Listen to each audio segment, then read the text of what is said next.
Well, hello out there and welcome back to heaven. We are here studying the lessons of A Course in Miracles on this channel, my favorite book. And today we are going to be studying lesson number 96.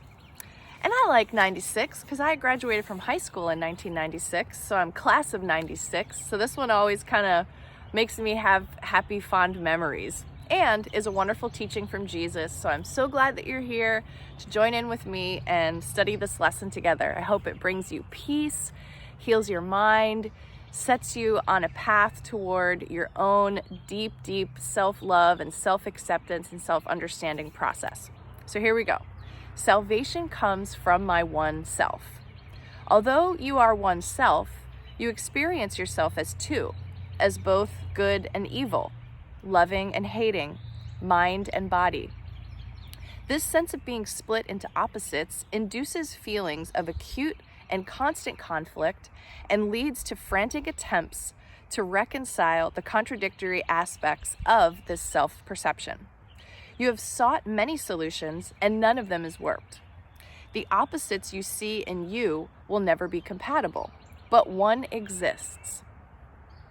The fact that truth and illusion cannot be reconciled, no matter how you try, what means you use and where you see the problem must be accepted if you would be saved. Until you have accepted this, you will attempt an endless list of goals you cannot reach, a senseless series of expenditures of time and effort, hopefulness and doubt, each one as futile as the one before, and failing as the next one surely will.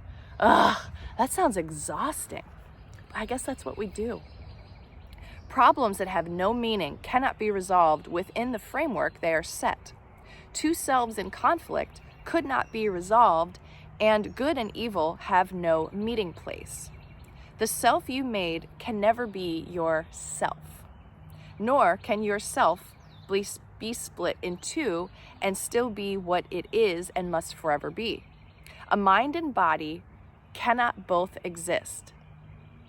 Make no attempt to reconcile the two, for one denies the other can be real. If you are physical, your mind is gone from your self-concept, for it has no place in which it could be really a part of you. If you are spirit, then the body must be meaningless to your reality. Spirit makes use of mind as means to find its self, big self, expression. And the mind which serves the spirit is at peace and filled with joy. Its power comes from spirit, and it is fulfilling happily its function here. Yet mind can also see itself divorced from spirit and perceive itself within a body it confuses with itself. Without its function, then it has no peace, and happiness is alien to its thoughts. So I think that's where most of us live, in that place where we are learning and growing, and every day we're getting closer and closer to God. But this is where I think most of us are. Yet mind can also see itself divorced from spirit and perceive itself within a body. That's just how we're trained. That's part of the brilliance of the indoctrination program in our society, is that we are a brain, which is where the mind lives, and we are a body, which encapsulates our entire true self and our whole experience in the universe. Just not true. That's what I'm discovering, at least. Yet mind apart from spirit cannot think, and it gets deeper into our neuroses here. It has denied its source of strength and sees itself as helpless, limited, and weak. Dissociated from its function now, it thinks it is alone, separate, attacked by armies massed against itself and hiding in the body's frail support. Now must it reconcile unlike with like, for this is what it thinks that it is for. Waste no more time on this. Who can resolve the senseless conflicts which a dream presents? What could the resolution mean in truth? What purpose could it serve? What is it for? Salvation cannot make illusions real, nor solve a problem that does not exist. Perhaps you hope it can. Yet, would you have God's plan for the release of his dear son bring pain to him and fail to set him free? Your self retains its thoughts, and they remain within your mind and in the mind of God. The Holy Spirit holds salvation in your mind and offers it the way to peace. Salvation is a thought you share with God because His voice accepted it for you and answered in your name that it was done. Thus is salvation kept among the thoughts your big self holds dear and cherishes for you. We will attempt today to find this thought whose presence in your mind is guaranteed by Him who speaks to you from your one self. Our hourly 5-minute practicing will be a search for Him within your mind. Salvation comes from this one self through Him who is the bridge between your mind and it.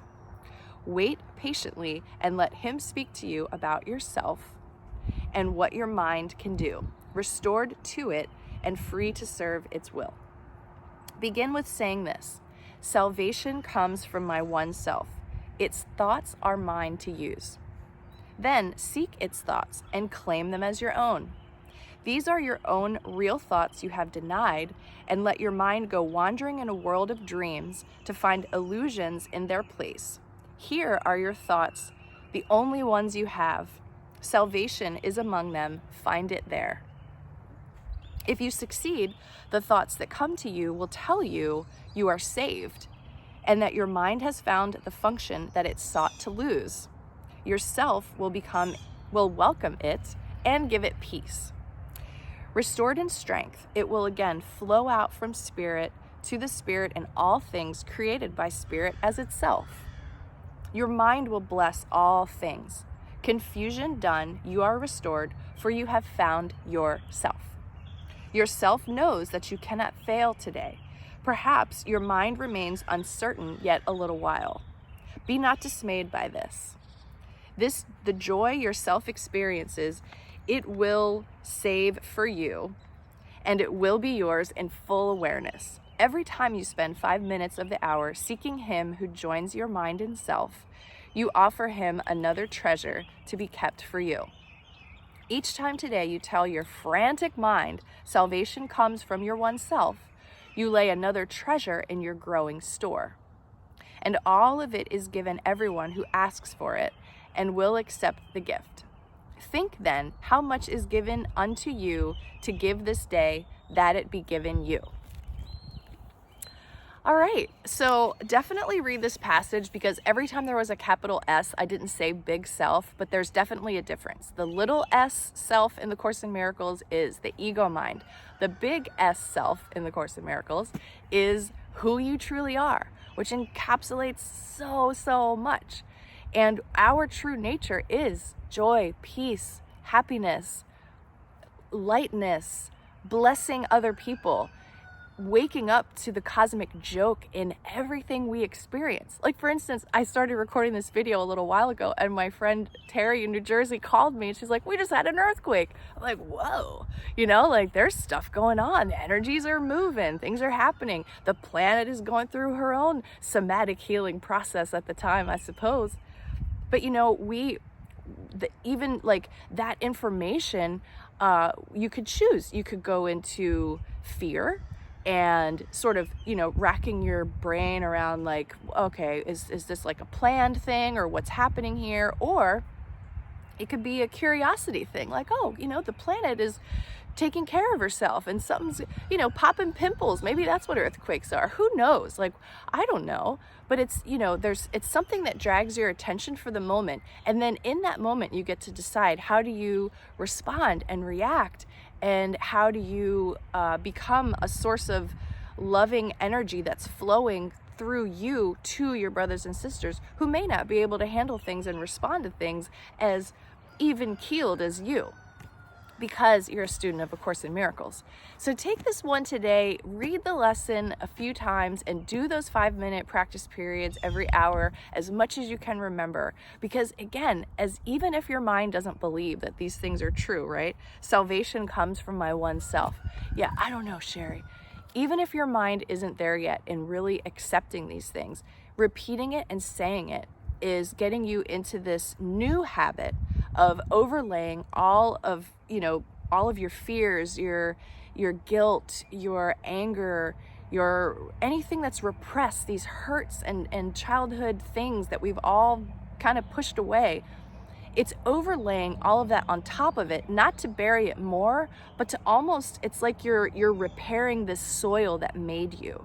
You know, like we hear a lot, unfortunately, in different farming communities about how the quality of the soil over time is depleted. Well, if you're adding all of this good, like composty type of material on top of your own, like, you know, beingness soil, the fertility of you, it's going to seep down and it's going to start to break down and make the whatever poisons might be below the surface a lot less toxic, begin to dissipate, and eventually be completely either gone completely or barely noticeable, so that if it does come into contact with you, it's not going to hurt you nearly as much as it did when it was at its full potency, because it didn't have all these Course in Miracles lessons laying on top of it and seeping down into it. So I think that's what's happening with our consciousness, is it's like, you know, Jesus has this big rake, and the soil of this, you know, planet, our own freaking planet that we've built,